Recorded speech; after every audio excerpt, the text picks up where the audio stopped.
الذي من علينا به محمدا رحمة للعالمين وهو متمم مكارم الأخلاق ومعلم الخلائق وسيد المرسلين. أما بعد، فإن خير الحديث كتاب الله، وخير الهدى هدى محمد، وشر الأمور محدثاتها، وكل محدثة بدعة، وكل بدعة ضلالة، وكل ضلالة في النار. فقد قال الله تعالى في كلامه المجيد وفرقانه الحميد وسلطانه العظيم من الشيطان الرجيم. بسم الله الرحمن الرحيم. فاستمسك بالذي أوحي إليك إنك على صراط مستقيم. وعن ثوبان رضي الله تعالى عنه قال: قال رسول الله صلى الله عليه وسلم: لا تزال طائفة من أمتي ظاهرين على الحق لا يضرهم من خذلهم حتى يأتي أمر الله وهم كذلك. رواه মুসলিম।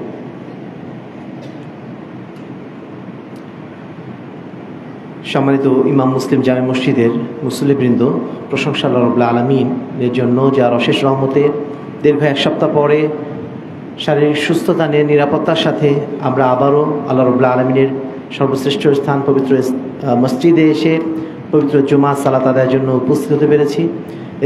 এজন্য মহান রবের দরবারে অন্তঃস্থল থেকে আমরা শুকরিয়া আদায় করছি, আলহামদুলিল্লাহ। দরুদ ও সালাম বর্ষিত হোক শেষ নবী আহমদ মুস্তফা মুহাম্মদ মুস্তফা সাল্লাল্লাহু আলাইহি ইসলামের প্রতি, যিনি আমাদের একমাত্র আদর্শ, যার আদর্শ অনুসরণের মাধ্যম দিয়েই দুনিয়ার সার্বিক কল্যাণ আমরা লাভ করতে পারি এবং সর্বোপরি কাল কিয়ামতের ময়দানে আল্লাহর কাছে মুক্তি পেতে পারি। সে রাসূলের উদ্দেশ্যে আমরা সংক্ষেপে দরুদ পাঠ করছি, আল্লাহুম্মা সাল্লি আলাইহি আল্লাহুম্মা বারিক আলাইহি। সম্মানিত মুসলিমরা কিরাম, আপনারা জানেন গত 2 সপ্তাহের মধ্যে বাংলাদেশে বেশ কয়েকটি মসজিদ ভাঙচুর করা হয়েছে, বেশ কয়েকটি মসজিদের উপর আক্রমণ চালানো হয়েছে। আমরা জানি মুসলিম উম্মার মধ্যে বিভিন্ন সময় বিভিন্ন ধরনের পারস্পরিক দ্বিধাদ্বন্দ্বের জায়গা ছিল, পারস্পরিক দূরত্ব ছিল, মতবাদগত বিভক্তি তৈরি হয়েছিল, কিন্তু এই অপরাধের কারণে মসজিদ ভাঙচুর করা হয়েছে, এরকম ইতিহাস বাংলাদেশ ছাড়া আমরা অন্য কোথাও পাই না। আমরা দেখতে পাই মসজিদ ভাঙা হয়েছে ফিলিস্তিনে, ভেঙেছে কারা? তারা মুসলমান না। আমরা দেখেছি মসজিদ ভাঙা হয়েছে ইন্ডিয়াতে, ভেঙেছে কারা? মুসলমান না, তারা মুসলিমরা ভেঙেছে। কিন্তু মুসলিম হয়ে আরেকজন মুসলিমের মসজিদ ভেঙেছে এবং সেটাকে ইবাদতগাহ নাম দিয়ে, ইবাদতখানা নাম দিয়ে ভেঙেছে। এই ইতিহাস আমরা শুধুমাত্র বাংলাদেশে দেখতে পাচ্ছি। সম্মানিত উপস্থিতি, আমরা যেটা মনে করি যে এই যে মসজিদ ভাঙার যে এই কার্যক্রম, এই ঘৃণ্য কার্যক্রম, এটা মূলত একটা আকীদা থেকে, যে আকীদা বা যে বিশ্বাসের জায়গাটা আজকের না, সেটা হচ্ছে আল্লাহ রাসূল সাল্লাল্লাহু আলাইহি ওয়াসাল্লামের পরবর্তীকাল থেকেই মোটামুটি মুসলিম উম্মার মধ্যে যখন পারস্পরিক বিভক্তি তৈরি হলো তখন থেকে শুরু হয়েছে। তখন থেকেই হক বাতিলের যে দ্বন্দ্ব, এটা চলমান রয়েছে। এবং যারাই বেদাতের সাথে সম্পৃক্ত, যারাই শিরকের সাথে সম্পৃক্ত, তারা কখনো আহলুস সুন্নাত ওয়াল জামাতকে তারা ভালো চোখে দেখেননি। তারা সর্বদা তাদের উপর আক্রমণ চালানোর চেষ্টা করেছে। এজন্য এমন কোনো হকপন্থী ওলামায়ে কেরাম নেই যার উপরে বেদাতিরা, মুশরিকরা তারা আক্রমণ চালায়নি। ইমাম আহমদ বিন হাম্বল 10 লক্ষ হাদিসের হাফেজ, তার মতো বিদগ্ধ পণ্ডিত মুসলিম উম্মার মধ্যে আর দ্বিতীয়টি খুঁজে পাওয়া যাবে কিনা সন্দেহ। সেই ইমামকে পর্যন্ত জেলখানায় বহুদিন আটকে রাখা হয়েছিল। অপরাধটা কি? একটা শুধুমাত্র মাসলা। তিনি বলেছেন যে না, কোরআন সৃষ্ট বস্তু নয়, এটা আল্লাহ রাব্বুল আলামিনের কালাম, এটা সৃষ্ট বস্তু নয়। শুধুমাত্র একটা ফতোয়া দেওয়ার কারণে তাকে বছরের পর বছর কারাদণ্ড দিয়ে রাখা হয়েছিল। তার যুগের অন্য সমস্ত আলেম যারা ছিলেন, তারা সরকারের ভয়ে তারা এই বিধানটা মেনে নিয়েছিলেন যে ঠিক আছে আমরা মেনে নিলাম মুখে মুখে। কিন্তু ইমাম আহমদ বিন হাম্বল তিনি বলছেন, আমি যদি আজকে এটা মেনে নেই মুখে মুখে হলেও, তাহলে মুসলিম উম্মার পরবর্তী প্রজন্ম যারা আসবে তারা আর সত্যটা জানতে পারবে না। এজন্য যদি আমাকে জেলখানাও যেতে হয়, আমাকে যদি সর্বোচ্চ নির্যাতন করা হয়, তবু আমি হার মানতে রাজি নই। পরবর্তীতে 4 ইমামের প্রত্যেক ইমামকেই কষ্ট করতে হয়েছে। ইমাম বুখারীকে কষ্ট করতে হয়েছে, ইমাম মুসলিম, নাসাই প্রত্যেকেই কষ্ট করতে হয়েছে। এমন কোনো হকপন্থী ওলামায়ে কেরাম পাবেন না যাকে কষ্ট করতে হয়নি। ইমাম ইবনু তাইমিয়া, যাকে বলা হয় মুসলিম বিশ্বের একজন বিশ্বকোষ, এই মানুষটা কতবার জেলখানায় গেছেন। জেলখানায় যেতে যেতে তার জীবনটাই জেলখানায় কেটে গেল। সেই জেলখানায় বসে তিনি প্রচুর লেখালেখি করতে সক্ষম হয়েছিলেন, যার লেখালেখি আজকে আমরা আমাদের প্রত্যেক আলেমের ঘরে শোভা পাচ্ছে। তাকে কত কষ্ট দেওয়া হয়েছিল। এই কষ্টের ইতিহাস ধারাবাহিকভাবে চলে আসছে। আজকে আমাদের উপর যে নির্যাতনগুলো করা হচ্ছে, মসজিদগুলো ভাঙা হচ্ছে, আমাদের ভাইদের উপর যে নির্যাতন চালানো হচ্ছে, আমরা মনে করি এটা বাতিলপন্থীদের হকপন্থীদের উপর আক্রমণেরই যে ধারাবাহিকতা, যে ইতিহাস, সেটারই একটা চলমান প্রক্রিয়া। আমরা নিন্দা জানাচ্ছি সেই সমস্ত ভাইদের প্রতি যারা এই অন্যায়টা করেছেন। বিশেষ করে মসজিদ ভাঙার মতো অপরাধ, এটা আর এর চেয়ে বড় অপরাধ হতে পারে না। একটা জঘন্যতম অপরাধ। এবং মসজিদকে আপনি জলযন্ত্র একটা মসজিদকে আপনি ইবাদতগাহ বানিয়ে দিচ্ছেন, এর চেয়ে বড় অপরাধ আর হতে পারে না। যারা এই কাজ করছেন আমরা তাদের প্রতি অনুরোধ জানাবো, দয়া করে আপনারা নিবৃত্ত হওয়ার চেষ্টা করুন, সত্যকে জানার চেষ্টা করুন, হককে বোঝার চেষ্টা করুন। যে অপরাধ আপনারা করেছেন, এই অপরাধের জবাবদিহিতা কাল কিয়ামতের ময়দানে দিতে পারবেন কিনা সেটা চিন্তা করে তারপরে আপনারা এই কাজটা করুন। সম্মানিত উপস্থিতি, এই প্রসঙ্গ নিয়ে দু একটা কথা বলতে চাইব। আজকে জুমার খুতবায় আমরা যে বিষয়টা উল্লেখ করতে চাইব সেটি হচ্ছে মুসলিম উম্মার মধ্যে যে ভাগাভাগি, পরস্পর মারামারি, পরস্পর দ্বন্দ্বের ইতিহাস, এটা কেন সৃষ্টি হলো এবং কিভাবে হচ্ছে। যদিও আমাদের নবী এক, যদিও আমাদের কোরআন এক, আমাদের সব কিছুই এক, কিন্তু কোন জায়গায় বিভক্তির কারণে, কোন জায়গাতে আমাদের পারস্পরিক দূরত্বের কারণে আমরা পরস্পরের মসজিদে পর্যন্ত হামলা করতে অগ্রসর হয়ে যাচ্ছি। এক্ষেত্রে আমরা যেটা বলতে চাই, সমগ্র মুসলিম উম্মার ইতিহাস পর্যালোচনা করলে, শুধু তাই না, পুরো মানব জাতির ইতিহাস যদি আমরা পর্যালোচনা করি, হক বাতিলের দ্বন্দ্বের মধ্যে আমরা দেখব যারা বাতিলপন্থী তাদের মধ্যে দুইটা মৌলিক বৈশিষ্ট্য আছে, হকপন্থীদের মধ্যে একটা মৌলিক বৈশিষ্ট্য আছে। বাতিলপন্থীদের বৈশিষ্ট্য কি? এদেরকে আমরা বলতে পারি, একটা হচ্ছে আহলুল আহওয়া, আর একটা হচ্ছে আহলুত তাফরিক। আহলুল আহওয়া কারা? যারা বাতিলপন্থী তাদের মধ্যে একটা গ্রুপ হচ্ছে, তারা হচ্ছে আহলুল আহওয়া, যারা হচ্ছে নিজেদের প্রবৃত্তির অনুসরণ করে, জ্ঞান ছাড়াই কোনো একটা কাজ করে, যারা হচ্ছে অজ্ঞ, যারা নিজেরা সত্য জানে না, সত্য মানেও না। মূলত এই সিফাতটা হচ্ছে নাসারাদের সিফাত, খ্রিস্টানদের সিফাত। আল্লাহ রাব্বুল আলামিন সূরা ফাতিহার শেষ দিকে যেটা বলছেন, গায়রুল মাগদুবি আলাইহিম ওয়ালাদ-দালিন, হে আল্লাহ রাব্বুল আলামিন, আপনি আমাদেরকে তাদের পথে পরিচালিত করেন না যারা হচ্ছে মাগজুব, মানে কি? যারা লানত প্রাপ্ত, আল্লাহ যাদের প্রতি ক্রোধান্বিত। আরেকটা দল কারা? ওয়ালাদ-দালিন, যারা হচ্ছে পথভ্রষ্ট। এই দুইটা দলের অন্তর্ভুক্ত আমাদেরকে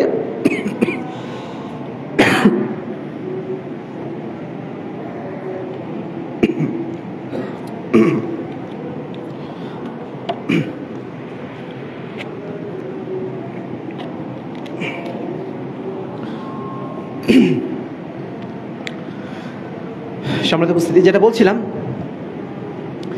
যারা বাতিলপন্থী তাদের মধ্যে দুইটা গ্রুপ আছে। একটা গ্রুপ হচ্ছে আহলুল আহওয়া, যারা নিজেদের প্রবৃত্তির অনুসরণ করে, যারা সত্য জানে না, সত্য মানেও না, সত্য জানেও না, মানেও না। এটা কাদের বৈশিষ্ট্য? যারা হচ্ছে নাসারা, খ্রিস্টান। খ্রিস্টানদের বৈশিষ্ট্য হচ্ছে তারা সত্যটা জানে না এবং সত্য তারা মানেও না। আর মাগজুব হচ্ছে আরেকটা দল, তারা হচ্ছে ইহুদি। তাদের বৈশিষ্ট্য হচ্ছে তারা হচ্ছে মাগজুব। কেন মাগজুব তারা? কেন আল্লাহ রাব্বুল আলামিন তাদের প্রতি ক্রোধান্বিত? কারণ তারা হচ্ছে সত্য জানে কিন্তু সত্য মানে না। এটা কাদের বৈশিষ্ট্য? এটা ইহুদিদের বৈশিষ্ট্য।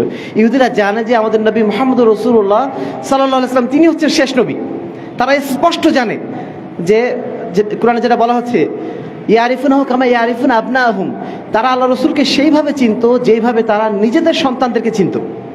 কিন্তু তারা তাকে গ্রহণ করেনি। কেন গ্রহণ করেনি? তাদের স্বার্থের কারণে, তাদের অহংকারের কারণে, যে আমাদের নবী আসবে, আমাদের নবী আসবে আমাদের গোষ্ঠী থেকে, আমাদের বংশ থেকে। সেটা না এসে আসলো ইব্রাহিমের বংশ থেকে, ইসমাইলের বংশ থেকে। কেন ইসমাইলের বংশ থেকে আসলো? এই হিংসার কারণে তারা আল্লাহ রসুলকে গ্রহণ করেনি। এই দুইটা বৈশিষ্ট্য মুসলিম উম্মার মধ্যেও শুরু থেকেই চলমান। একদল মুসলমান আছেন যারা ইসলাম সম্পর্কে তেমন কিচ্ছু জানেন না, জানেনও না, মানেনও না। এটা হচ্ছে বাংলাদেশের অধিকাংশ মুসলমানের অবস্থা। তারা সত্য জানে না, তারা কোরআন হাদিস পড়েন বটে, কোরআন হাদিস সম্পর্কে তাদের ধারণা একেবারেই নেই, কিছুই জানেন না। এই জন্য আল্লাহ বলছেন তাদের সম্পর্কে, বালিত্তাবা আল্লাযীনা যালামু আহওয়াআহুম বিগাইরি ইলমিন, যারা জালেম, যারা ভুল পথের অনুসারী, যারা ভুল পথকে অনুসরণ করে, তারা মূলত আহওয়াআহুম, তারা তাদের নিজের প্রবৃত্তির অনুসরণ করে, বিগাইরি ইলমিন, না জেনেই। এই যে যারা আজকে মসজিদটা ভেঙেছে, যারা আজকে মসজিদের উপর আক্রমণটা চালালো, আপনারা কি মনে করছেন তারা খুব বেশি কিছু জানাশোনা লোক? হ্যাঁ, যারা পিছনে ছিল তারা কিন্তু জানাশোনা লোক, তাদের বৈশিষ্ট্য আমরা পরে নিয়ে আসছি। কিন্তু যারা সাধারণ মানুষ তারা তো কিছুই জানে না, ছোট ছোট ছেলে পেলে যারা ইসলাম সম্পর্কে কিছুই জানে না, এই সমস্ত লোকগুলোকে লেলিয়ে দেওয়া হয়েছে।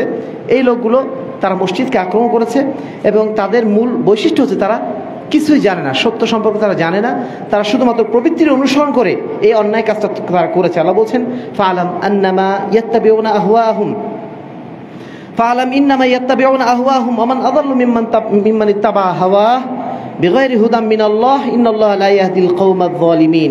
নিশ্চয়ই তুমি জেনে রাখো, যারা ভুল পথের অনুসারী হয়েছে, যারা বাতিল পথের অনুসারী হয়েছে, তারা তো মূলত তাদের নফসের অনুসারী ছিল, তারা তাদের প্রবৃত্তির অনুসারী ছিল, তারা দ্বীনের অনুসারী ছিল না, তারা আল্লাহর অনুসারী ছিল না, তারা আল্লাহ রসুলের অনুসারী ছিল না, বরং তারা নিজেদের মন মতো কাজ করার বিষয়ে তারা অগ্রগামী ছিল। ওমান আযাল্লু মিম্মান ইত্তাবা হাওয়াহু বিগাইরি হুদাম মিনাল্লাহ, আর আল্লাহ রাব্বুল আলামিনের হেদায়েত ছেড়ে, আল্লাহ রাব্বুল আলামিনের নির্দেশনা ছেড়ে যারা নিজেদের মনকে অনুসরণ করে, নিজেদের প্রবৃত্তিকে যারা অনুসরণ করে, তাদের চেয়ে পথভ্রষ্ট আর কে হতে পারে? ইন্নাল্লাহা লা ইয়াহদিল কওমায যালিমিন, নিশ্চয়ই আল্লাহ রাব্বুল আলামিন কোনো জালেম কওমকে কখনো হেদায়েত দান করেন না। সূরা কাসাস 50 নম্বর আয়াত। সম্মানিত উপস্থিতি, এই ধরনের বেশ কয়েকটা আয়াত আমরা পবিত্র কোরআনে দেখি, যে জায়গাগুলোতে আল্লাহ রাব্বুল আলামিন এভাবেই আমাদেরকে নির্দেশনা দিয়েছেন, বা এভাবে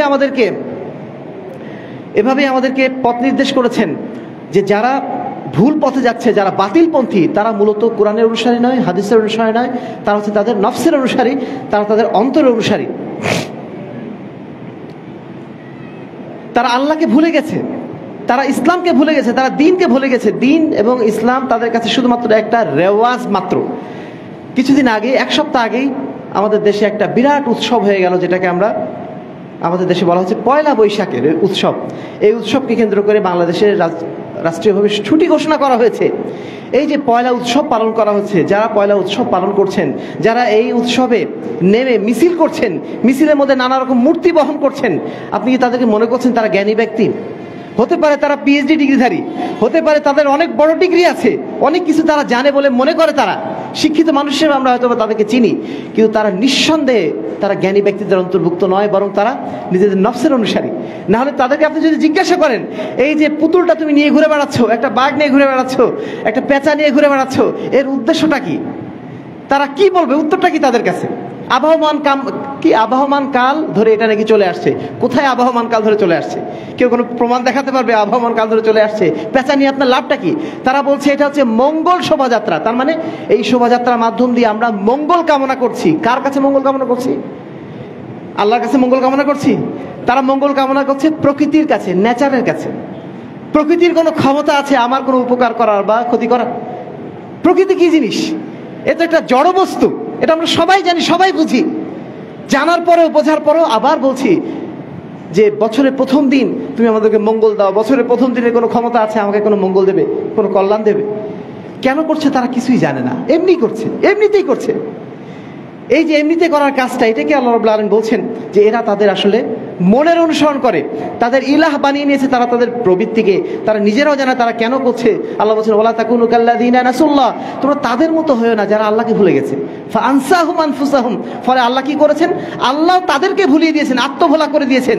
নিজেরা কি কাজ করছে, কেন করছে, কোথায় যাবে, কিচ্ছু তারা জানে না। নিজেদের জীবনের লক্ষ্য উদ্দেশ্য সম্পর্কে তারা কিছুই জানে না। তাদেরকে আত্মভোলা আল্লাহ রাব্বুল আলামিন করে দিয়েছেন, কারণ তারা আল্লাহকে ভুলে গিয়েছে। তাদের পরিচয় দিচ্ছেন আল্লাহ সুম্মুন বুকমুন উমিয়ুন ফাহুম লা ইয়াকিলুন। তারা এমন হয়ে গেছে তারা যেন অন্ধ, চোখ থেকেও অন্ধ, অন্তর থেকেও তাদের অন্তর কিছুই বোঝে না, কান থেকেও তাদের কান কিছুই শোনে না। আপনি যতই তাদেরকে এগুলো বোঝানোর চেষ্টা করেন, তাদের মাথাতেই ঢুকবে না। হাজারবার বোঝানোর চেষ্টা করেন, মাথায় ঢুকবে না। মনে করে যে একটা কালচার চলছে অনেকদিন ধরে, একটা কালচার ফলো করলে কি হয়? আপনি যে মুসলিম, আপনি যে আল্লাহর বান্দা, আপনি তো পশু প্রাণী নন। পশু প্রাণী যা খুশি করতে পারে, কিন্তু আপনি একজন মানুষ, আপনি আল্লাহর সর্বশ্রেষ্ঠ সৃষ্টি। আপনাকে আল্লাহ রাব্বুল আলামিন বিশেষ একটা উদ্দেশ্য নিয়ে সৃষ্টি করেছেন। আপনার মৃত্যুর পরে আর একটা জীবন আছে। এই জ্ঞান যদি আপনার থাকে, তখন আপনার কাছে এটা মনে হয় একটা ফালতু কাজ। এই জ্ঞান এর একটা উদাহরণ এভাবে দেওয়া যায়। একটা ছোট বাচ্চা একটা চকলেট নিয়ে কত মারামারি করে, ছোট বাচ্চা বয়সে। আমরা নিজেরা কত মারামারি করেছি অন্য ভাই বোনদের সাথে। এখন আমরা সেটাকে মনে করি কি, মনে করি শিশুদের কাজ, একটা পাগলের কাজ। কেন করলাম এই কাজটা? ওই সময় কেন করতাম? কারণ আমরা বুঝতাম না। আজকে যারা আমাদের পিএইচডি ডিগ্রিধারী হওয়া সত্ত্বেও তারা আজকে মঙ্গল শোভাযাত্রায় অংশগ্রহণ করেছেন, তারাও কালকে আমাদের ময়দানে ঠিক ওইটাই অনুভব করবে যে আমরা কি ধরনের পাগল ছিলাম, কি ধরনের গর্ধব ছিলাম, যে ধরনের একটা অনর্থক কাজে আমরা আমাদের সময়গুলো নষ্ট করে দিয়েছি। অথচ ওই সময়টা যদি আমরা আল্লাহর আনুগত্য করে কাটাতাম, আমরা আজকে জাহান্নামের অধিবাসী হতাম না। আজকে আমরা জান্নাতের উচ্চ স্থানে থাকতে পারতাম, যেভাবে আল্লাহর যারা বান্দা তারা থাকতে পারছে। সম্মানিত উপস্থিতি, এই জ্ঞানহীনদের অন্তর্ভুক্ত আমাদের বাংলাদেশের প্রায় 80% মানুষ। বাকি 20% মানুষকে যদি আমরা ভাগ করি, এর মধ্যে অধিকাংশ মানুষ যারা আছেন তারা হচ্ছেন সত্যকে জানেন কিন্তু সত্যকে মানেন না। আল্লাহ রাব্বুল আলামিন তাদের সম্পর্কে পবিত্র কোরআনে বলছেন, এদেরকে বলা হয় আহলুল ইফতিরাক। এরা হচ্ছে আহলুল ইফতিরাক, অর্থাৎ ফেরকা সৃষ্টিকারী। যত ইসলামী দল তৈরি হয়েছে, মুসলমানদের মধ্যে যত ভাগাভাগি তৈরি হয়েছে, এক একজন এক এক ভাগে চলে গেছে, মূলত এটার পিছনে মূল কারণ হচ্ছে সেই সমস্ত ওলামায়ে কেরাম যারা সত্যকে জানার পরেও মানেন না, এবং তাদের কিছু আবার অনুসারী আছেন যারা আবার না জেনে তাদেরকে অনুসরণ করেন।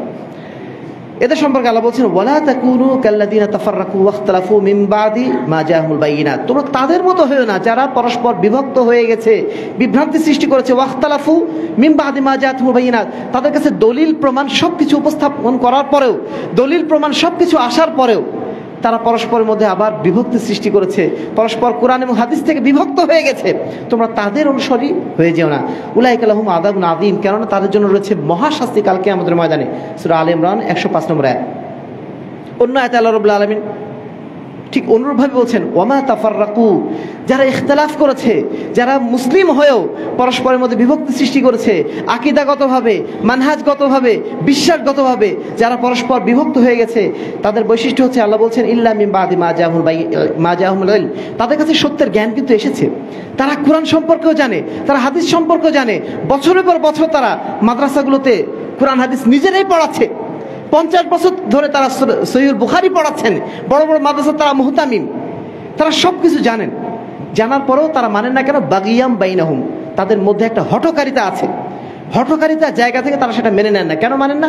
আমি এত বড় একটা মাদ্রাসায় পড়েছি, ওই মাদ্রাসার হুজুর যারা ছিলেন তারা কি কম জানতেন? আমার বাপদাদা 14 পুরুষ করে এসেছেন, তারা কি কম জানতেন? অথবা আমি যদি সত্যটা মেনে নেই, তাহলে আমার ইমামতি থাকবে না, আমার নেতৃত্ব হারাতে হবে সমাজ থেকে, মানুষ আমাকে আর আগের মতো গুরুত্ব দেবে না। হাজার ধরনের কারণ এসে উপস্থিত হয়। সেই কারণে তারা সত্যটাকে জানার পরেও মানতে পারেন না।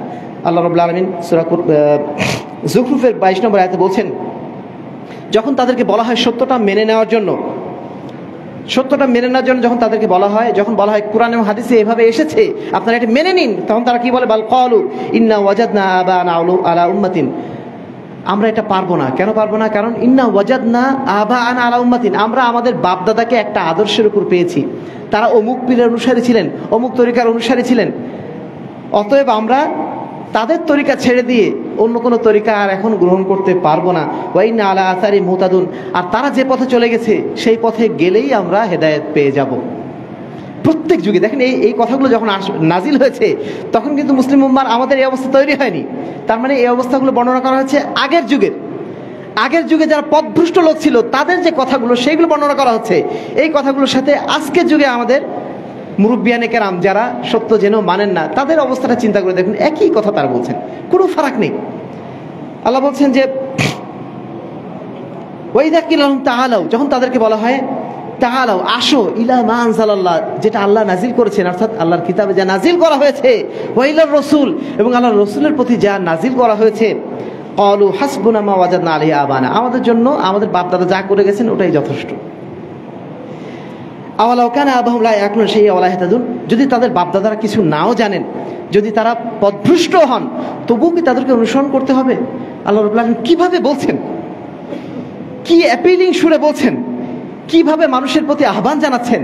এই আহ্বান শোনার পরেও একজন সত্যপন্থী লোক, একজন হকপন্থী লোক, তিনি কি বসে থাকতে পারেন? শুধুমাত্র পথভ্রষ্ট হতে পারেন এই আয়াত পড়ার পরে ওই ব্যক্তি যাদের মধ্যে আল্লাহ রাব্বুল আলামিন হঠকারিতা ঢুকিয়ে দিয়েছেন, যারা সত্যকে জেনেও মানবে না, জেনেও মানবে না, যারা শুনেও যারা শুনবে না, তাদের জন্য আসলে আল্লাহ রাব্বুল আলামিন হেদায়েতের আর কি পথ খোলা রাখবেন? তারা তো ইচ্ছাকৃতভাবেই নিজেদেরকে পথভ্রষ্টতার দিকে নিমজ্জিত করেছেন। মজার বিষয় হচ্ছে এই সমস্ত ভ্রাতৃমণ্ডলী তারা আবার মনে করেন তারাই বোধহয় হকপন্থী, তারাই বোধহয় সত্যপন্থী, এবং তাদের বিপরীত যারা তারাই বোধহয় ভুল পথের অনুসারী। এজন্য তারা বলে থাকেন ওয়াইযা কিলা লাহুম লা তুফসিদু ফিল আরদি ক্বালু ইন্নামা নাহনু মুসলিহুন, যখন তাদেরকে বলা হয় আপনারা দুনিয়ার বুকে ফাসাদ সৃষ্টি করেন না, এই যে মসজিদ ভাঙছেন, এই মসজিদগুলো আপনারা ভেঙেন না, আপনারা যে হকপন্থী মানুষদের উপর আক্রমণ চালাচ্ছেন, এই কাজটা আপনারা করেন না, তখন তারা কি বলে? ইন্নামা নাহনু মুসলিহুন, বরং আমরাই তো সমাজের শান্তি প্রতিষ্ঠাকারী, আমরাই তো শান্তি প্রতিষ্ঠা করার জন্য এই কাজটা করছি, মসজিদ ভাঙছি সমাজে শান্তি প্রতিষ্ঠা করার জন্য, হকপন্থীদের মারছি কারণ তাদেরকে মেরে ফেলতে পারলে সমাজে শান্তি প্রতিষ্ঠিত হবে। তারা উল্টা আবার নিজেদেরকে শান্তিবাদী হিসাবে দাবি করে। যেভাবে আজকে আমেরিকা এবং ইসরায়েল তারা মিনিটে মিনিটে মানুষ মারছে ফিলিস্তিনে, মারার পরে আবার বলছে যে না, আমাদের আত্মরক্ষার অধিকার আছে, ফিলিস্তিনিরা আমাদের প্রতি ইট পাটকেল নিক্ষেপ করছে, অতএব আমাদের আত্মরক্ষার অধিকার রয়েছে, তাদের উপর মিসাইল মেরে আমরা তাদেরকে নিঃশেষ করে দেব। শুধু চিন্তা করে দেখেন, হকপন্থী বাতিলপন্থীদের মধ্যে যে আচরণটা কুরআন নাজিলের আগেও ছিল, এখনো আছে, কিয়ামত পর্যন্ত একই আচরণ থেকে যাবে। শুধু আল্লাহ রাব্বুল আলামিন যেটা বলেছেন সেটা আমরা আপনাদের সামনে উপস্থাপন করছি, দেখুন, মিলিয়ে দেখুন। শুধু সময় উপস্থিতি, যারা শিরক বেদাতের মধ্যে নিমজ্জিত রয়েছে, নিমজ্জিত থাকার পরও নিজেদেরকে হকপন্থী দাবি করে, তাদের উদ্দেশ্যে আল্লাহ বলছেন কুল হাল নুনাব্বিউকুম বিল আখসারিনা আমালা, হে মুহাম্মদ আপনি মানুষকে বলে দিন যে আমি কি তোমাদেরকে ওই সমস্ত ক্ষতিগ্রস্ত আমলকারীদের বিষয়ে বলবো না? আল্লাযিনা যাল্লা সাইয়ুহুম ফিল হায়াতিদ দুনিয়া, যাদের দুনিয়ার সমস্ত কাজগুলো, দুনিয়ার সমস্ত আমলগুলো, ভালো ভালো কাজগুলো সব নষ্ট হয়ে গেছে। ওয়াহুম ইয়াহসাবুনা আন্নাহুম ইহসিনুনা সুনআ, অথচ তারা ধারণা করে আমরা বোধহয় ভালো কাজই করছি। তারা শিরক করে যাচ্ছে, তারা বিদআত করছে, তারা হকপন্থীদের উপর আক্রমণ চালাচ্ছে, তারা মনে করছে আমরা ভালো কাজ করছি, অথচ আল্লাহ বলছেন তাদের সমস্ত আমল নষ্ট হয়ে গেছে। সম্মানিত উপস্থিতি, এই পরিস্থিতি যে আমরা ব্যাখ্যাটা দিলাম, এই ব্যাখ্যাটা হচ্ছে আহলুত তাফরিকদের ব্যাখ্যা, যারা বিভিন্ন দলে দলে বিভক্ত হয়ে গেছে সত্য জানার পরেও। বাতিলপন্থীদের দুইটা বৈশিষ্ট্য আমরা উল্লেখ করেছি। এক ধরনের বাতিলপন্থী আছেন যারা আহলুল আহওয়া, যারা নিজেদের নফসের অনুসরণ করেন, যারা কোনো জ্ঞানের অনুসরণ করেন না, কোনো কিছুরই অনুসরণ করেন না, মন যা চায় তাই করেন। আরেক দল মানুষ আছেন যারা সত্য জানেন, জানার পরও সত্য মানেন না, সামাজিক নানা কারণে, নিজের মধ্যে হঠকারিতার কারণে তারা সত্যকে মানতে পারেন না। এই দুই গ্রুপ হচ্ছে বাতিলপন্থী, যাদের কাছে চিরজীবন যারা হকপন্থী তারা কষ্টের শিকার হয়েছেন, বাধার সম্মুখীন হয়েছেন। আমরা আপনারা যারা এখানে উপস্থিত রয়েছি, এই মসজিদে যারা মুসল্লি রয়েছি, আমরাও জানি আমরা এখানে নিশ্চয়ই অনেক বাধার সম্মুখীন হয়েছি।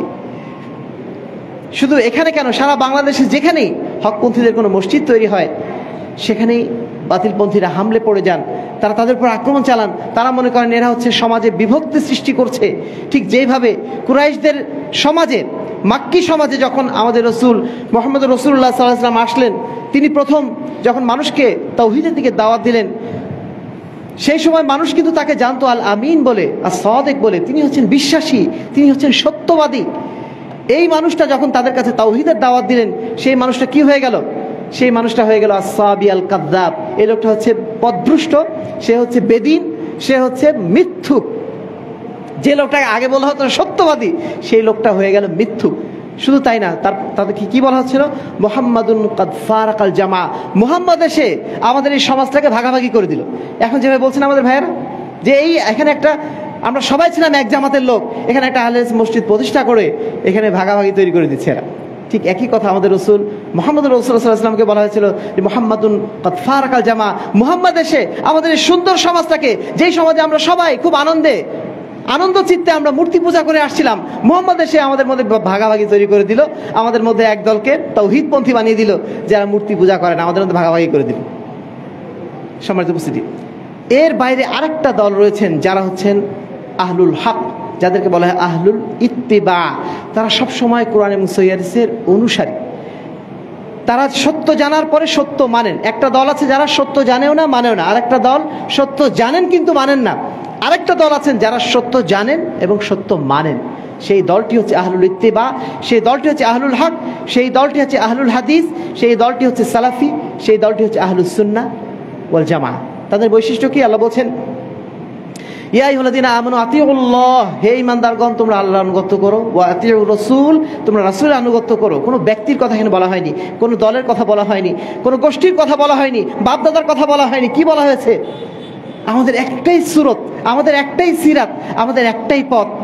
আমরা আল্লাহর আনুগত্য করি, আমরা আল্লাহ রসুলের আনুগত্য করি। তারপর আল্লাহ বলছেন ওয়া উলিল আমরি মিনকুম, হ্যাঁ তোমাদের মধ্যে যারা জ্ঞানী ব্যক্তি আছেন, যারা উলামায়ে কেরাম আছেন, তাদেরকেও তোমরা অনুসরণ করতে পারো, তাদেরকে অনুসরণ করো। কারণ আমরা যারা জানি না তারা জানবো কার কাছ থেকে? আলেমদের কাছ থেকে তো জানতে হবে। তাদেরকে অনুসরণ করো, কিন্তু ফাইন তানাযাতুম ফি শাইইন ফারুদ্দুহু ইলাল্লাহি ওয়া রাসূল, যদি তোমাদের মাঝে কোনো বিষয়ে পরস্পর বিভক্তি হয়ে যায়, মতভেদ হয়ে যায়, একজন বলছে এটা একজন বলছে এটা, সেই সময় তোমাদের করণীয় কি হবে? তখন আলেম ওলামারা তোমার মানদণ্ড নন। মানদণ্ড কে? ফারুদ্দুহু ইলাল্লাহি ওয়া রাসূল। তখন আবার আল্লাহ এবং তার রাসূলের দিকে ফিরে যাও। আল্লাহর কোরআনে কি বলা হচ্ছে, আল্লাহ রাসূলের হাদিসে কি বলা হচ্ছে, সেই দিকে ফিরে যাও। হকপন্থীদের বৈশিষ্ট্য, আহলুল ইত্তিবায়ের বৈশিষ্ট্য, আহলুল হাদিসের বৈশিষ্ট্য, তারা সর্বাবস্থায় কোরআন এবং সহিহ হাদিসের দিকে ফিরে যাবেন। অবশ্যই তারা ওলামায়ে কেরামকে অনুসরণ করেন। ওলামায়ে কেরামকে বাদ দিয়ে আমরা চলতে পারবো না, তাদেরকে আমাদের প্রয়োজন। কিন্তু তার অর্থ এই না যে আমরা তাদেরকে অন্ধভাবে অনুসরণ করি, তাকলিদ করি। তারা ভুল যেটা বলেছেন সেটা ভুল জানার পরেও সেটাকে আমরা অনুসরণ করি শুধুমাত্র ব্যক্তিকে অনুসরণ করার জন্য। এটা আহলুল হাদিসদের বৈশিষ্ট্য নয়। আল্লাহ বলছেন ওমা আতাকুম রাসূল ফাখুযুহু ওমা নাহাকুম আনহু ফান্তাহু, আমার রাসূল তোমাদের কাছে যা কিছু নিয়ে এসেছেন সেটা তোমরা অনুসরণ করো, এবং যেখান থেকে তোমাদের নিষেধ করেছেন সেখান থেকে তোমরা বিরত থাকো। এখানে কোনো ধরনের ওলিয়া উলিয়ার কথা বলা হয়নি, কোনো ইমাম বা পীর সাহেবের কথা বলা হয়নি, বলা হচ্ছে শুধুমাত্র একজন, তিনি হচ্ছেন মুহাম্মদুর রাসূলুল্লাহ সাল্লাল্লাহু আলাইহি ওয়াসাল্লাম। মুহাম্মাদুন ফারাকুম বাইনান নাস, মানুষের মধ্যে পার্থক্য সৃষ্টিকারী হচ্ছেন একমাত্র মুহাম্মদুর রাসূলুল্লাহ সাল্লাল্লাহু আলাইহি ওয়াসাল্লাম। আমরা যদি আদর্শ কারো ফলো করি, সেই আদর্শ হচ্ছে মুহাম্মদুর রাসূলুল্লাহ সাল্লাল্লাহু আলাইহি ওয়াসাল্লাম। সেটা আমার ব্যক্তি জীবনে হোক, আমার সমাজ জীবনে হোক, আমার অর্থনৈতিক জীবনে হোক, আমার রাজনৈতিক জীবনে হোক, জীবনের প্রত্যেকটা ক্ষেত্রে আমাদের একমাত্র অনুসরণযোগ্য ব্যক্তিত্ব হচ্ছেন মুহাম্মদুর রাসূলুল্লাহ সাল্লাল্লাহু আলাইহি ওয়াসাল্লাম। এটা হচ্ছে আহলুল ইত্তিবার বৈশিষ্ট্য। আমাদের মধ্যে, আমাদের আহলুল হাদিস ভাইদের মধ্যেও অনেক সময় ধারণার কিছু অস্পষ্টতা আছে। তারা মনে করেন যে আমরা বোধহয় শুধুমাত্র মসজিদে আল্লাহ রসুলকে অনুসরণ করব, শুধুমাত্র ইবাদতের ক্ষেত্রে আমরা আল্লাহ রসুলের অনুসরণ করব। মসজিদের বাইরে যখন আমরা চলে যাব, আমরা যখন ব্যবসা করব, আমরা যখন রাজনীতি করব, তখন আমাদের বোধহয় আল্লাহ রসুলের আর প্রয়োজন নেই। আমরা অর্থনৈতিক ক্ষেত্রে অনুসরণ করব অ্যাডাম স্মিথের, আমরা সুদী অর্থনীতি অনুসরণ করব, এটা আমাদের কোনো সমস্যা নাই। আহলুল হাদিস হওয়া সত্ত্বেও আমরা সুদী অর্থনীতির সাথে যুক্ত হয়ে যাচ্ছি, কিছুই মনে করছি না। আরেক দল ভাই আছেন, তারা রাজনীতি করতে নামছেন, এই রাজনীতি করছেন আল্লাহ রসুলের রাজনীতি নয়। কোন রাজনীতি করছেন? আব্রাহাম লিঙ্কনের রাজনীতি। ওইখানে আবার তাদের আদর্শ হচ্ছেন আব্রাহাম লিঙ্কন, সেখানে মুহাম্মদ রাসূল সাল্লাল্লাহু আলাইহি ওয়াসাল্লাম তিনি অনুসরণযোগ্য হচ্ছেন না। এই জায়গাগুলো আমাদের স্পষ্ট হতে হবে। আমরা যদি জান্নাতে যেতে চাই, যদি জান্নাতে যেতে না চাই কোনো সমস্যা নেই। জান্নাতে না যেতে চাইলে আপনার পথ উন্মুক্ত, আপনি যেখানে খুশি সেখানে যান। কিন্তু যদি জান্নাতের পথের অনুসারী হতে চান, আপনারা যদি হকপন্থী হতে চান, আমরা যদি আল্লাহ রাব্বুল আলামিনের প্রকৃত বান্দা হতে চাই, ইবাদুল্লাহ যদি হতে চাই, আল্লাহর দাস যদি হতে হয় আমাদের, আমরা মসজিদে যেমন আল্লাহর অনুসারী হব, আল্লাহ রসুলের অনুসারী হব, মসজিদের বাইরেও আমাদেরকে আল্লাহর অনুসারী হতে হবে, আল্লাহ রসুলের অনুসারী হতে হবে।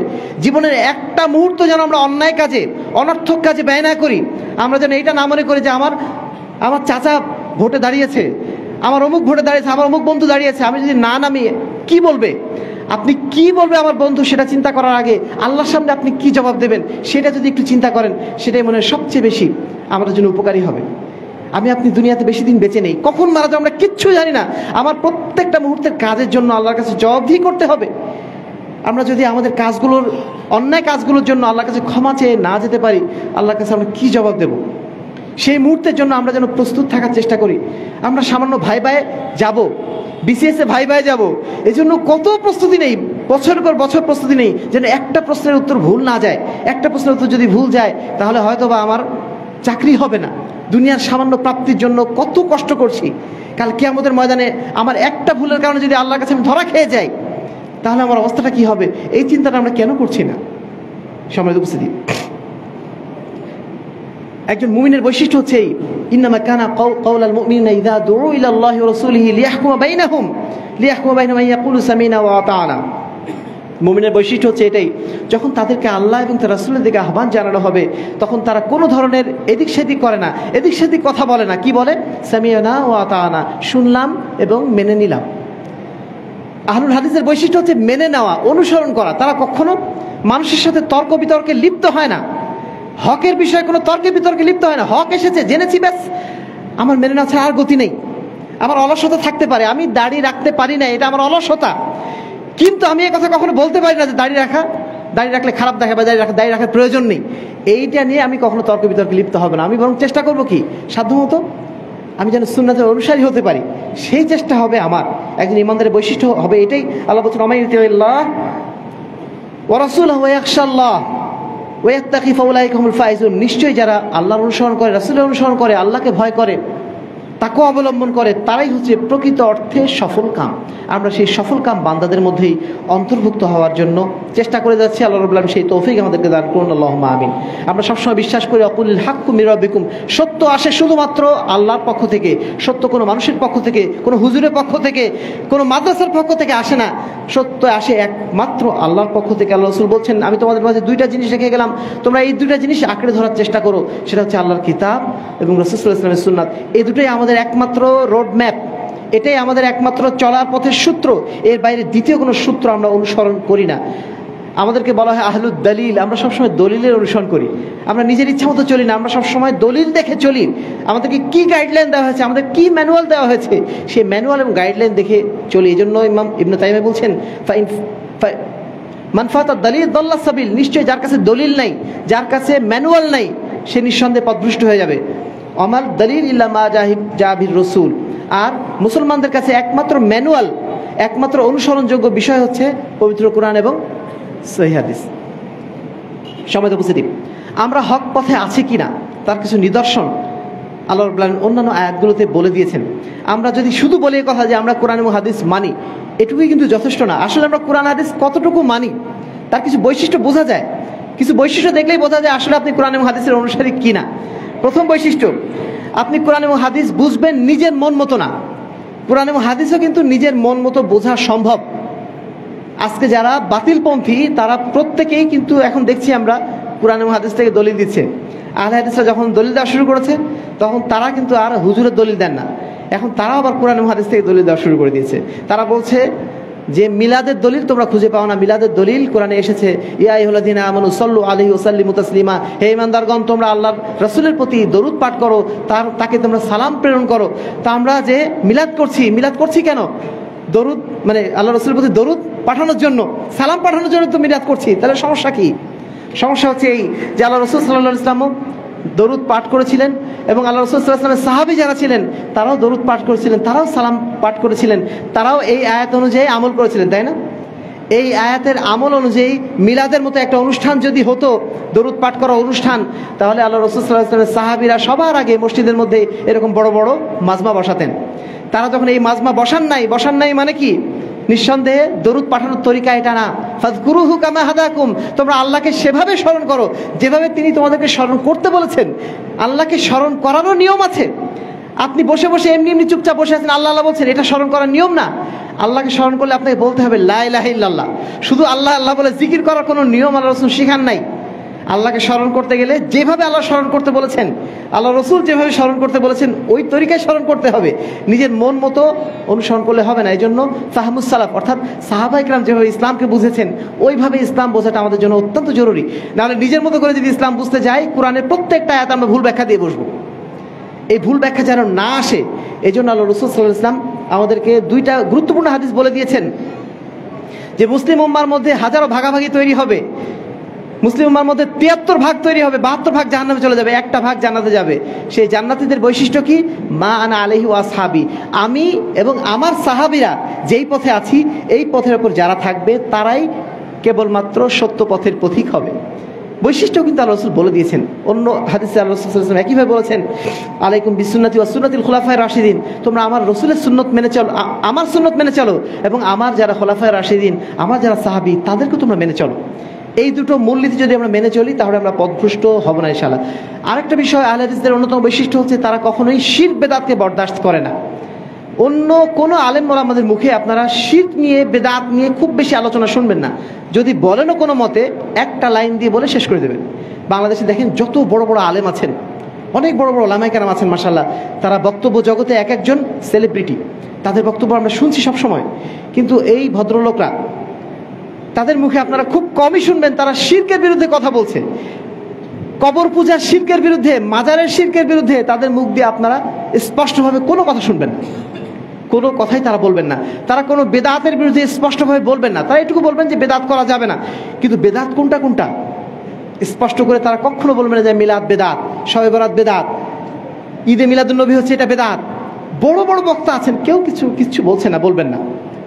তারা বললে হয়তো সমাজটা সচেতন হয়, সমাজটা কেঁপে ওঠে, কিন্তু তারা নিজেদের সেলিব্রিটিজম ধরে রাখার জন্য তারা এই কথাগুলো বলতে রাজি নন।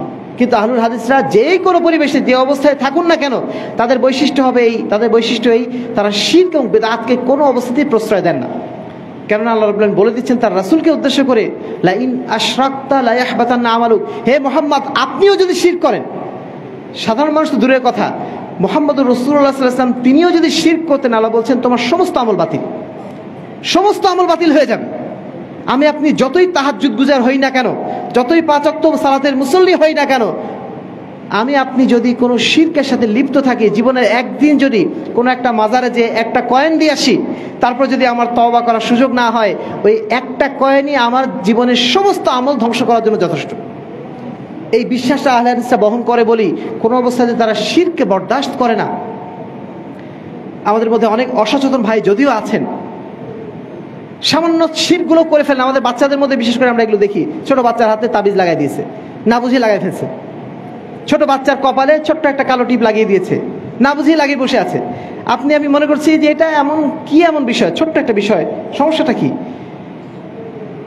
দেখেন শিরকের বিষয়গুলো আসলে সমস্যা আপনার যদি চিন্তা করেন, আসলে সমস্যা কিন্তু খুব বড় সমস্যা না। যারা ওই যে 360টা মূর্তি যারা পূজা করেছিল মক্কায়, যারা 360টা মূর্তির পূজারী ছিল, তারা কিন্তু বলতো যে আমরা তো এদের পূজা করি না, মা নাবুদুহুম ইল্লা লিয়ুকাররিবুনা ইলাল্লাহি যুলফা, আমরা তো এদের আসলে পূজা করি না, পূজা তো করি আসলে আল্লাহরই, কিন্তু এদেরকে শুধু আমরা মাধ্যম বানাচ্ছি, কারণ এরা সৎ লোক ছিল, এদের মাধ্যম দিয়ে গেলে এরা আমাদেরকে আল্লাহর কাছে বলবে, আল্লাহ এরা পাপী মানুষ, এদেরকে মাফ করে দাও, একটা মাধ্যম হিসেবে তাদেরকে ধরছি। এই পাপটা কিন্তু আপনার আমাদের সাথে যদি মনে হয় একটু চিন্তা করি, তাহলে খুব বড় পাপ না, কারণ তারা তো আল্লাহকেই মানছে, শুধু একটা মাধ্যম মেনেছে। এই সামান্য কাজটুকু আল্লাহর কাছে অনেক বড় কাজ, যেটা আমার আপনার কাছে মনে হচ্ছে যেটা মনে হয় অনেক ঝামেলার কাজ। সম্মানিত উপস্থিতি, আপনার দুনিয়ার উদাহরণ দেখেন না একটা, আপনার সন্তান খুবই ভালো মানুষ, 5 ওয়াক্ত সালাত আদায় করে, সব কিছুই করে, আপনার সমস্ত দায় দায়িত্ব সে পালন করে, কিন্তু সে আপনাকে আব্বা হিসাবে ঘোষণা দেয়নি, বাবা হিসাবে ঘোষণা দেয় না, আপনাকে বাবা হিসাবে পরিচয় দেয় না মানুষের কাছে। এই কষ্টটা আপনার কাছে কেমন লাগবে বলেন?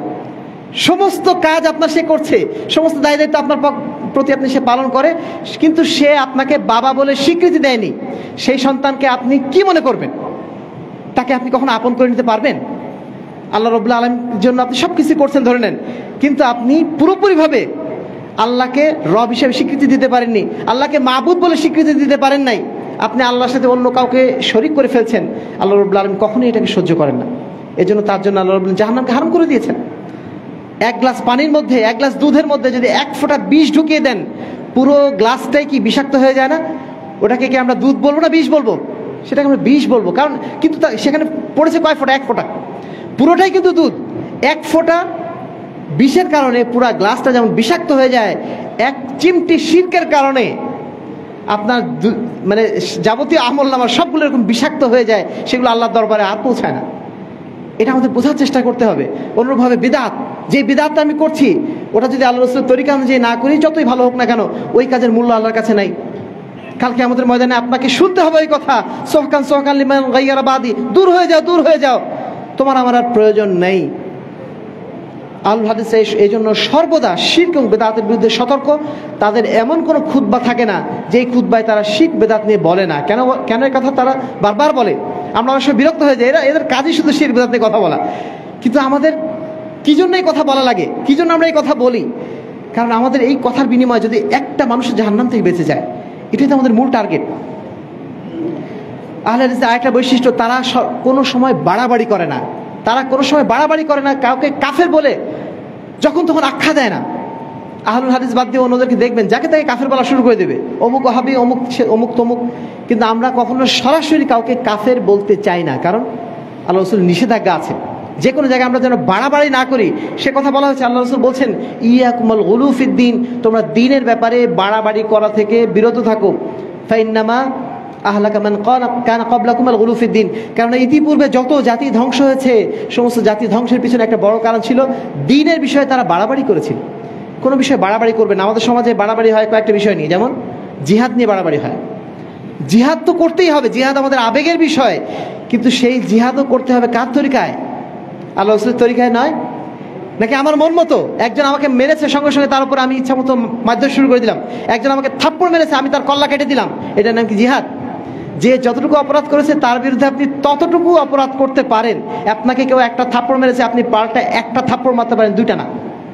সবকিছুর একটা মানহাজ আছে, সবকিছুর একটা নীতিমালা আছে। আপনি যুদ্ধ করবেন, সরকারের বিরুদ্ধে যুদ্ধ করবেন, সরকার ইসলাম বিরোধী আইন পাশ করেছে, সরকার নিঃসন্দেহে অন্যায় করেছে, কিন্তু সেই অন্যায় পরিমাপ করার জন্য অবশ্যই একদল ওলামায়ে কেরাম আছেন। সেই ওলামায়ে কেরাম সেটা পরিমাপ করবেন, তাদের সেই পাপটা কুফরি পর্যন্ত পৌঁছেছে কিনা সেই পর্যন্ত পৌঁছানোর পর্যন্ত আপনার অপেক্ষা করতে হবে, তারপরে আপনার জিহাদ ঘোষণা। একজন মুসলিম সরকারের বিরুদ্ধে, একজন মুসলিম ব্যক্তির বিরুদ্ধে জিহাদ ঘোষণা করা যায় না। জিহাদ শুধুমাত্র হয় কাফেরের বিরুদ্ধে। যতক্ষণ পর্যন্ত একজন মানুষ ইসলামের মানে গণ্ডি থেকে একদম খারিজ না হয়ে যাচ্ছে ততক্ষণ পর্যন্ত জিহাদ ঘোষণার অনুমতিই নাই। আপনি আবেগী হয়ে বলে ফেললেন যে বাংলাদেশ সরকার মদের আইন পাশ করেছে, তাদের কাফের হয়ে গেছে, আমাল্লাম ইয়াহকুম বিমা আনজালাল্লাহু ফাউলাইকা হুমুল কাফিরুন, যে ব্যক্তি আল্লাহর বিধানের বাইরে কোনো বিধান পাশ করে ফেললো সে কাফের হয়ে গেল। ঠুস ঠাস করে এভাবে আয়াত পড়বেন আর হুকুম লাগাবেন, এই কাজগুলো দয়া করে করবেন না। এটা আহলুল হাদিসদের বৈশিষ্ট্য নয়। যারা এরকম তাড়াহুড়া করে সিদ্ধান্ত নেন, যারা এরকম বাড়াবাড়ি করেন, মনে রাখবেন এই কাজটা পূর্ববর্তী যত উম্মাত ধ্বংস হয়েছিল তারাই কাজগুলো করেছিল। এবং আল্লাহ রাসূল সাল্লাল্লাহু আলাইহি ওয়াসাল্লামের যদি সিরাতটা একটু পড়েন, আল্লাহ রাসূলের জীবনে শুধু একটু পড়েন, তিনি কিভাবে আসলে তার জীবনটা মানুষের প্রতি পালন করেছেন। একটা মুনাফিক, আব্দুল্লাহ বিন উবাইয়ের মতো মুনাফিক, যেই লোকটাকে পেলে আমরা মনে হয় বাংলাদেশে আমরা যারা আছি প্রত্যেকে মানে কেটে কুচি কুচি করে ফেলতাম। এই লোকটাকে আল্লাহ রাসূল কতটা বরদাস্ত করেছেন, কতটা ধৈর্য ধারণ করেছেন। এই ব্যক্তি মারা যাওয়ার পরে যদিও সে আল্লাহ রাসূলের জানি দুশমন, সবচেয়ে বড় দুশমন, সেই লোকটার গায়ে আল্লাহ রাসূল সাল্লাল্লাহু আলাইহি ওয়াসাল্লাম তার জামাটা খুলে পরিয়ে দিয়েছেন। উদ্দেশ্যটা কি? যেন সে মারা গেলে আল্লাহ রাব্বুল আলামিন তার উপরে শাস্তি না দেন। আল্লাহ রাব্বুল আলামিন কোরআনে বলছেন যদি তুমি তার জন্য ৭০ বার ক্ষমা চাও তবু আমি তাকে ক্ষমা করব না। আল্লাহ রাসূল বলছেন, আল্লাহ যখন বলেছেন ৭০ বার, তাহলে আমি ৭১ বার ক্ষমা চাই, তাহলে হয়তো আল্লাহ ক্ষমা করতে পারেন। এটাই তো আল্লাহ রাসূলের মেজাজ। মানুষকে জাহান্নামে পাঠানো আমাদের টার্গেট না। আমি আপনি যুদ্ধে নেমে গেলাম বটে, একজন মানুষকে মেরে ফেললাম, ওই মানুষটাকে জান্নাতে যাবে না জাহান্নামে যাবে? সে যদি ইমানের উপর থাকে তাহলে জান্নাতে, সেটা অন্য হিসাব। কিন্তু যদি সে ইমানের উপর না থাকে, আমি তো ধরে নিচ্ছি সে কাফের, কাফের বলে তো আমি তাকে মারছি, কিন্তু ওই লোকটা যে মেরে ফেললাম ও কি জান্নাতে যাবে না জাহান্নামে যাবে? জাহান্নামে যাবে। আমি তো মানুষকে জাহান্নামে পাঠানোর জন্য আসি নাই। আমার কাজ কি? আমি একজন মুসলিম হিসাবে আমার দায়িত্ব হচ্ছে অন্য মানুষকে জান্নাতের পথে নেওয়া। আল্লাহ রাসূল সাল্লাল্লাহু আলাইহি ওয়াসাল্লাম আলী রাদিয়াল্লাহু তাআলা আনহুকে পাঠাচ্ছেন ইহুদিদের বিরুদ্ধে খাইবার যুদ্ধে, একদম ফজরের আগ দিয়ে পাঠাচ্ছেন। পাঠানোর পরে আবার ডেকে নিয়ে আসলেন আলীকে, ডেকে বলছেন, হে আলী, আমি তোমাকে যুদ্ধে পাঠাচ্ছি বটে, কিন্তু মানুষ মারা আমার উদ্দেশ্য না। ওয়াল্লাহি লা ইয়াহদিয়ান্নাল্লাহু বিকা রাজুলান ওয়াহিদান লাকানা লাকা খায়রুম মিন হুমুরিন নাম। আল্লাহে, আল্লাহর কসম করে বলছি, যদি তোমার দ্বারা একটা মানুষও হেদায়েত প্রাপ্ত হয় তাহলে আরবের সবচেয়ে মূল্যবান সম্পদ, সবচেয়ে মূল্যবান গনিমত লাল উটের চেয়ে সেটা বেশি গুরুত্বপূর্ণ হবে তোমার জন্য। যুদ্ধের ময়দানে পাঠাচ্ছেন, তখন কি উপদেশ দিচ্ছেন? যুদ্ধের ময়দানে পাঠালে আল্লাহ রাসূল উপদেশ হয়তো দিতেন এটাই, ডান দিক দিয়ে যাও, বাম দিক দিয়ে যাও, গোপনে যাও, তাহলে মেরে ফেলতে পারবে, ওদেরকে হারিয়ে দিতে পারবে। এই সমস্ত উপদেশ না। উপদেশ কি দিচ্ছেন যুদ্ধের ময়দানে? ওইখানে যদি একটা মানুষকে হেদায়েত করতে পারো, একটা মানুষকে জান্নাতের পথে নিয়ে আসতে পারো, ওটাই তোমার জন্য বেশি লাভজনক হবে। মানুষ মেরে লাভটা কি আমার? ওকে জান্নাতে পাঠিয়ে আমার লাভটা কি? সুতরাং দয়া করে যারা বেশি উদ্বেলিত হয়ে যান, আবেগী হয়ে যান, অনেক ভাই মনে করেন যে এখনকার যুগে উপদেশ দিয়ে লাভ নাই, এখন শুধু মারামারি, এখন শুধু অস্ত্র নিয়ে নেমে যেতে হবে, না হলে ইসলাম প্রতিষ্ঠিত হবে না। এই সমস্ত আপনাদের যে সমস্ত কাজ কারবার খালি উপদেশ দিয়ে বেড়ান, এসব উপদেশে কত কাজ হয়েছে? 1400 বছর উপদেশ দেন, মেলা হয়েছে। আমাদের অনেক ভাই কিন্তু এইভাবে আবেগে উদ্বেলিত হয়ে যান, যদিও তাদের নিয়তটা ভালো, কিন্তু যে পথ তারা নিয়েছেন এই পথ আল্লাহ রসুলের পথ নয়, এটা আল্লাহ রসুলের মেজাজ না, এটা ইসলামের মেজাজ না। ইসলামের মেজাজ সবসময় সহনশীলতাপূর্ণ, মানুষের প্রতি দরদপূর্ণ। কোনো আহলুল হাদিসকে দেখবেন না আপনি কোনো হানাফিদের মসজিদ ভেঙেছেন। হানাফিরা বা মাযহাবিরা বহু মসজিদ হয়তো ভাঙতে পারে, মাযহাবিরা বহু মানে কি বলবো হকপন্থীদের উপরে শারীরিকভাবে আক্রমণ চালাতে পারে, কিন্তু কোনো হকপন্থীকে আপনি কোনো যুগে দেখবেন না তারা কোনো বাতিলপন্থীদের গায়ে হাত তুলেছে। গায়ে হাত তোলার ইতিহাস মুসলমানদের না। আর এ কারণে দেখবেন সালাউদ্দিন আইয়ুবী যখন আপনার ওই বাইতুল মুকাদ্দাস জয় করলেন, বাইতুল মুকাদ্দাস জয় করার পরে সেখানে একটা মানুষের গায়ে আঁচড় লাগতে দেন নাই, কারোর উপর তিনি আক্রমণ চালান নাই। ঠিক তার বিপরীতে খ্রিস্টানরা যখন আক্রমণ চালিয়েছিল বাইতুল মুকাদ্দাসে আক্রমণ চালিয়েছিল, মুসলমানদের যখন তারা তাড়িয়ে দিয়েছিল, এক সপ্তাহের মধ্যে তারা 70,000 মুসলমানকে হত্যা করেছিল।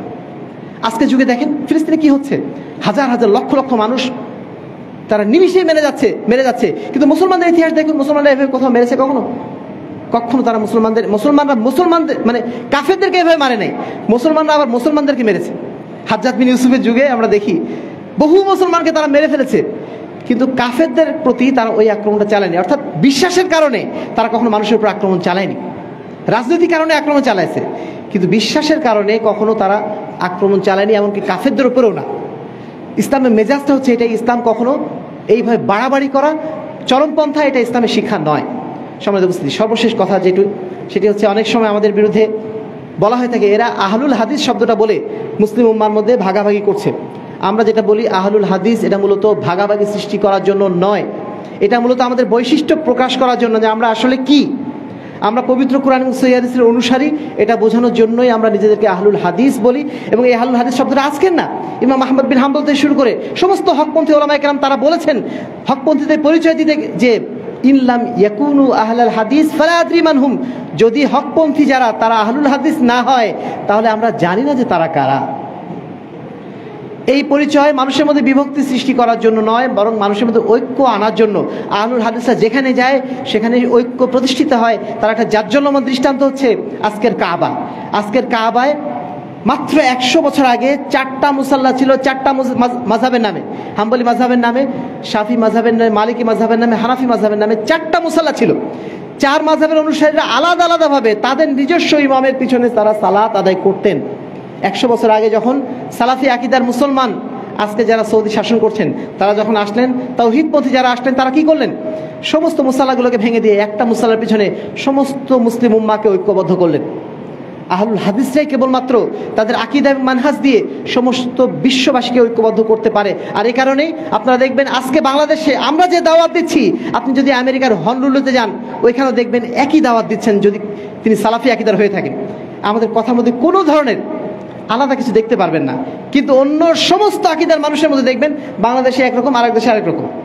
তাদের আকীদার মধ্যে মানহাজের মধ্যে কোনো মিল আপনি খুঁজে পাবেন না। কিন্তু আহলুল হাদিসদের মধ্যে সারা বিশ্বব্যাপী আপনি একই দাওয়াত পাবেন, সবারই দাওয়াত আতিউল্লাহ ওয়া আতিউর রাসূল, তোমরা আল্লাহর আনুগত্য করো, রাসূলের আনুগত্য করো। অন্য কারোর মধ্যে আপনি এটা পাবেন না, এই বৈশিষ্ট্য অন্য কারোর মধ্যে নেই। এই জন্য আমরা বলি আহলুল হাদিসটাই হচ্ছে মুসলিম উম্মার মধ্যে প্রকৃত অর্থে ঐক্য আনতে পারার মতো একটা শক্তি, ঐক্য আনতে পারার মতো একটা মানহাজ।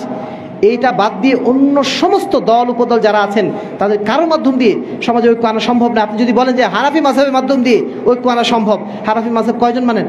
এই উপমহাদেশে কিছু মানুষ মানেন, ওইদিকে হয়তো অন্য কিছু জায়গায় আছে, কিন্তু বাকি সমস্ত এলাকার যে মুসলমান আছেন তাদেরকে আপনি জোর করে হানাফি মাযহাব মানাতে পারবেন? কিন্তু আপনি আহলুল হাদিসের যে মানহাজ, এই মানহাজ মানতে কারোর কোনো দ্বিধা হওয়ার কথা না, কারণ কোরআন এবং হাদিস সবার সম্পদ। কোরআন এবং হাদিস কারো ব্যক্তিগত সম্পদ, এটা সবার সম্পদ। এই সম্পদ গ্রহণ করতে কারো কোনো দ্বিধা হওয়ার কথা না। যদি নিজের মধ্যে হঠকারিতা না থাকে অবশ্যই সত্য তারা গ্রহণ করবেন, এই সত্য গ্রহণ করতে তাদের কোনো দ্বিধা হওয়ার কথা না। দ্বিতীয় যে প্রশ্ন, যে আহলে হাদিসরা তাদের মসজিদের নাম কেন আহলে হাদিস দেয়, এটা কি ভাগাভাগি না? আমরা বলি যে আমরা আহলুল হাদিস মসজিদের নাম আহলুল হাদিস রাখতে চাই না, কোনো প্রয়োজন নেই। যেমনভাবে সৌদি আরবে কোনো মসজিদের নাম আলাদা করে আহলুল হাদিস দেওয়া আছে নাই, কারণ সেখানে সমস্ত মসজিদে আহলুল হাদিস। কিন্তু বাংলাদেশে যে প্রেক্ষাপটে আমরা বসবাস করি, এখানে অধিকাংশ মসজিদে মাযহাবী, 2-1টা মসজিদ আছে আহলুল হাদিস। এই মসজিদে যদি আমরা পরিচিতি না দেই, 2 দিন পরে মসজিদ বেদখল হয়ে যাবে, যেভাবে আমাদের বহু মসজিদ বেদখল হয়ে গেছে। এই জন্য আমাদেরকে নামটা দিতে হয় আমাদের সেফটির জন্য, দ্বিতীয়ত আমাদের পরিচিতির জন্য। মানুষ আমাদের অনেকে মনে করে এরা বোধহয় কাদিয়ানি, এরা বোধহয় শিয়া, কারণ শিয়া এবং কাদিয়ানি এরাও যখন সালাত আদায় করে এরাও কিন্তু রফল ইয়াদাইন করে। এই জন্য আমাদেরকে দেখে অনেকে মনে করতে পারে এরা শিয়া বা কাদিয়ানি। আমরা বলে দিই না, আমরা শিয়াও না, কাদিয়ানও না, কোনো বিভ্রান্ত দল না, আমরা হচ্ছে আহলুল হাদিস। আমাদের পরিচিতির জন্য, দ্বিতীয়ত আমাদের সেফটির জন্য আমরা আমাদের মসজিদের নাম আহলুল হাদিস দেই। যেই দিন বাংলাদেশের সমস্ত মানুষ বা অধিকাংশ মানুষ এই হক গ্রহণ করে ফেলবে, সেই দিন আমাদের নতুন করে আহলুল হাদিসের নাম দেওয়ার প্রয়োজন হবে না। প্রয়োজন হবে? হবেই না। যেমন ভাবে এই বিশ্বের সমস্ত মানুষ যদি আহলুল হাদিস হয়ে যায়, আমাদের নতুন করে আহলুল হাদিস বলার প্রয়োজন নেই, আমরা সবাই তখন মুসলিম হয়ে যাব। কিন্তু মুসলিম উম্মাহর মধ্যে যেহেতু বিভক্তি সৃষ্টি হয়েছে, এজন্য আমাদের আলাদা একটা বৈশিষ্ট্যগত পরিচয় দেওয়া লাগছে। ঠিক একই কারণে এই মসজিদটারও আলাদা একটা বৈশিষ্ট্যগত পরিচয় দেওয়া লাগছে যে এই মসজিদে যারা মুসল্লি তারা এই আকীদার অনুসারী, এই জন্য তারা এইভাবে সালাত আদায় করেন। কিন্তু এর অর্থ এই না যে এখানে আহলুল হাদিস বাদ দিয়ে অন্য কেউ আসবেন না। বাংলাদেশের কোনো মসজিদে আপনি দেখবেন না, কোনো আহলে হাদিস মসজিদে দেখবেন না যে সেখানে বলা হয়েছে এখানে কোনো মাযহাবী কেউ আসবেন না, বলা হয়েছে কোথাও? একটা প্রমাণ দেখতে পারবে না। কিন্তু আহলুল হাদিসরা যখন কোনো মসজিদে যান, আমাদের মানে মাযহাবী ভাইদের মসজিদে যান, আমাদেরকে উল্টা তাড়িয়ে দেওয়া হয়। আমাদেরকে বলা হয় তোমরা যদি সালাত এভাবে আদায় করো, তোমরা আলাদা মসজিদ বানিয়ে আদায় করো, এভাবে বলা হয় না? আবার যখন আমরা নিজেরা বানাতে যাই তখন আমাদের উপর আবার চড়া হয়। এই তো হলো অবস্থা, সম্মানিত উপস্থিতি। তাহলে আশা করি বিষয়টা বুঝতে পেরেছেন যে কেন আমরা আমাদের মসজিদকে আহলে হাদিস নামকরণ করি। সর্বশেষ কথা হচ্ছে এই, আল্লাহ রাব্বুল আলামিন আমাদের প্রত্যেককে কাল কিয়ামতের ময়দানে আমাদেরকে যাচাই বাছাই করবেন, বিচার করবেন মূলত আল্লাহ রাব্বুল আলামিন ওহী দ্বারা। ওহীর মানদণ্ডে কারা আমরা উত্তীর্ণ হয়েছি, কারা আমরা পরিপূর্ণভাবে আল্লাহর কাছে আত্মসমর্পণ করেছি, কারা আমরা আল্লাহ রাব্বুল আলামিনের দেওয়া আদর্শের কাছে পরিপূর্ণভাবে আত্মসমর্পণ করেছি, তার উপরে কিন্তু আমাদের মূল বিচারটা হবে। বিচারটা এটা হবে না যে কে কত বেশি আমল করেছি, অবশ্যই সেটা বিচার হবে পরে, কিন্তু মূল বিচার হচ্ছে এই আমরা কোন আদর্শ অনুযায়ী আমরা চলতাম। এই জন্য আল্লাহ বলছেন ইয়া আইয়ুহাল্লাযীনা আমানু উদখুলু ফিস-সিলমি কাফা, হে ঈমানদারগণ তোমরা পরিপূর্ণভাবে ইসলামের মধ্যে দাখিল হয়ে যাও, ইসলামের বৈশিষ্ট্যের মধ্যে পরিপূর্ণভাবে দাখিল হয়ে যাও। ওয়ালা তাত্তাবিউ খুতুওয়াতিশ শাইতান, তোমরা শয়তানের পদাঙ্ক অনুসরণ করো না, সত্য জানার পরে মিথ্যার পথে যেও না। অন্য আয়াতে আল্লাহ বলছেন ইয়া আইয়ুহাল্লাযীনা আমানু তাকুল্লাহ, হে ঈমানদারগণ তোমরা আল্লাহকে ভয় করো। ওয়ালা তামুতুন্না ইল্লা ওয়া আনতুম মুসলিমুন, আর তোমরা মুসলিম না হয়ে মৃত্যুবরণ করো না, আল্লাহর কাছে আত্মসমর্পণকারী না হয়ে মৃত্যুবরণ করো না। কারণ যদি আমরা আল্লাহর কাছে আত্মসমর্পণকারী না হয়ে মানুষের কাছে আত্মসমর্পণকারী হয়ে মারা যাই, মানুষের দাস হয়ে যদি মারা যায়, নিঃসন্দেহে কাল কিয়ামতের মধ্যে আমরা মুক্তি পেতে পারবো না। আমরা যেন সবাই আব্দুল্লাহ হতে পারি, মিন ইবাদিল্লাহ হতে পারি, আল্লাহর যেন দাস হতে পারি, এটাই যেন আমাদের সার্বক্ষণিক মেহনত হয়। জীবনের প্রত্যেকটা ক্ষেত্রে যেন আমরা আল্লাহর অনুসারী হতে পারি, আল্লাহর রাসূলের অনুসারী হতে পারি, এটাই হচ্ছে আমাদের জন্য মূল চেষ্টা হয়। সম্মানিত উপস্থিতি, আজকে আপনাদের প্রতি আমাদের বিনীত আহ্বান হচ্ছে এটাই যে আমরা যেন আল্লাহর হেদায়েতের অনুসারী হওয়ার জন্য পরিপূর্ণভাবে চেষ্টা করতে পারি, আমরা যেন পরিপূর্ণভাবে মুসলিম হতে পারি, পরিপূর্ণভাবে যেন আল্লাহর দাস হয়ে যেতে পারি। আমরা যেন সমাজের নামে, রাজনীতির নামে, অর্থনীতির নামে, পরিবারের নামে আমরা যেন আল্লাহর দেওয়া পথ থেকে বিচ্যুত না হয়ে যাই। আল্লাহ রাব্বুল আলামিন আমাদের সকলকে সেজন্য তৌফিক দান করুন, আল্লাহুম্মা আমিন। আল্লাহ রাব্বুল আলামিন আমাদের প্রত্যেককে পরিপূর্ণভাবে হকপন্থী হওয়ার তৌফিক দান করুন। কোনো অবস্থাতে আল্লাহ রাব্বুল আলামিন বিভ্রান্তদের কাতারে যেন আমাদেরকে না নিয়ে যান, সেই তৌফিক আল্লাহ রাব্বুল আলামিন আমাদেরকে দান করুন। কাল কিয়ামতের ময়দানে আল্লাহ রাব্বুল আলামিন তার মুক্তিপ্রাপ্ত বান্দাদের মধ্যে যেন আমাদেরকে অন্তর্ভুক্ত করে নেন। আল্লাহুম্মা আমিন ওয়া আখিরু দাওয়ানা আলহামদুলিল্লাহি রাব্বিল আলামিন।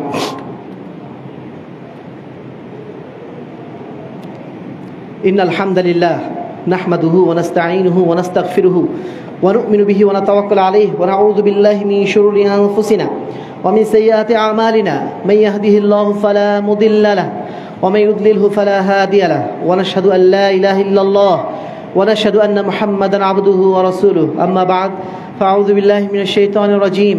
বিসমিল্লাহির রহমানির রহিম। ইয়া আইয়ুহাল্লাযীনা আমানু সাল্লু আলাইহি ওয়া সাল্লিমু তাসলিমা। اللهم صل على محمد وعلى آل محمد كما صليت على إبراهيم وعلى آل إبراهيم إنك حميد مجيد। সম্মানিত উপস্থিতি, আমরা জানি গাজাবাসীদের উপরে যেভাবে হামলা চলছে, সেই হামলায় তারা প্রতিনিয়ত প্রতিটা সেকেন্ডে সেখানে মানুষ মারা যাচ্ছে। আমরা তাদের জন্য আন্তরিকভাবে দোয়া করছি আল্লাহ রাব্বুল আলামিন তাদের মধ্যে যারা মারা গিয়েছেন তাদেরকে যেন শহীদ হিসেবে কবুল করে নেন, যারা এখনও বেঁচে আছেন আল্লাহ রাব্বুল আলামিন তাদেরকে অতি দ্রুত সুস্থতা দান করেন এবং তাদের উপর থেকে এই বিপদকে যেন আল্লাহ রাব্বুল আলামিন দূর করে দেন। তাদের উপর যারা আক্রমণ চালাচ্ছে, তাদেরকে লাঞ্ছিত করার জন্য যারা চেষ্টা চালাচ্ছে, আল্লাহ রাব্বুল আলামিন তাদেরকে দুনিয়া এবং আখিরাতে যেন লাঞ্ছিতদের অন্তর্ভুক্ত করে নেন। আমরা সাধ্যমতো চেষ্টা করব তাদেরকে দান করার জন্য, সহযোগিতা করার জন্য। এখন সহযোগিতা মোটামুটি করা যাচ্ছে বিভিন্ন মাধ্যম দিয়ে। আপনারা চেষ্টা করবেন অন্তত 10 টাকা হলেও তাদের ফান্ডে আপনারা দেওয়ার চেষ্টা করবেন ইনশাআল্লাহ। সেই সাথে আমাদের ভারতীয় মুসলমানদের উপরেও একটা আক্রমণ চলছে, তাদের উপরেও নানাভাবে তাদের উপরেও নানা ধরনের বিধিনিষেধ চাপিয়ে দেওয়ার চেষ্টা চালানো হচ্ছে। আমরা তাদের জন্য দোয়া করি আল্লাহ রাব্বুল আলামিন তাদেরকে যেন এই বিপদ থেকে উদ্ধার করে দেন এবং তাদেরকে যেন হকের উপর সুদৃঢ় থাকা তৌফিক দান করেন। আমাদের যে সমস্ত ভাইরা আক্রমণের শিকার হয়েছেন, যাদের মসজিদ ভাঙা হচ্ছে, যাদেরকে নানাভাবে বিপদগ্রস্ত করা হচ্ছে, এমনকি এই মসজিদের খবর আমি জানি এখানেও নানা ধরনের বিপদ আপদ ঝামেলা রয়েছে। আমরা আল্লাহ রাব্বুল আলামিনের কাছে আন্তরিকভাবে দোয়া করছি আল্লাহ রাব্বুল আলামিন যেন আমাদেরকে ইস্তিকামত দান করেন। বাতিলের বাধার মুখে আমরা যেন সত্য পথ থেকে বিচ্যুত না হয়ে যাই, আমরা যেন সত্যের উপর আরও যেন সুদৃঢ় হতে পারি। আমাদের এই হক পন্থার উপরে, আমাদের এই সঠিক পন্থার উপরে, ইস্তেকামতের উপরেই আমাদের আগামী প্রজন্মের সৎপথ প্রাপ্তিটা নির্ভর করছে। এই জন্য আমাদের সুদৃঢ় থাকাটা অত্যন্ত জরুরি। আল্লাহ রাব্বুল আলামিন যেন আমাদেরকে সেই হিম্মত, সেই তৌফিক যেন দান করেন। আল্লাহুম্মা আমিন। তাআদিলু ইবাদাল্লাহ রাহিমাকুমুল্লাহ, ইন্নাল্লাহা ইয়া'মুরুকুম বিল আদলি ওয়াল ইহসান ওয়া ইতা'i যিল কুরবা ওয়া ইয়ানহা আনিল ফাহশাই ওয়াল মুনকার ওয়াল বাগি ইয়া'iদুকুম লাআল্লাকুম তাযাক্কারুন উযকুরুল্লাহ ইয়াযকুরুকুম ওয়াদউহু ইস্তাজিব লাকুম ওয়া লাযিকরুল্লাহি তাআলা আ'লা ওয়া আজল ওয়া আতাম্মু ওয়া আকবার। আকিমিস সালাহ।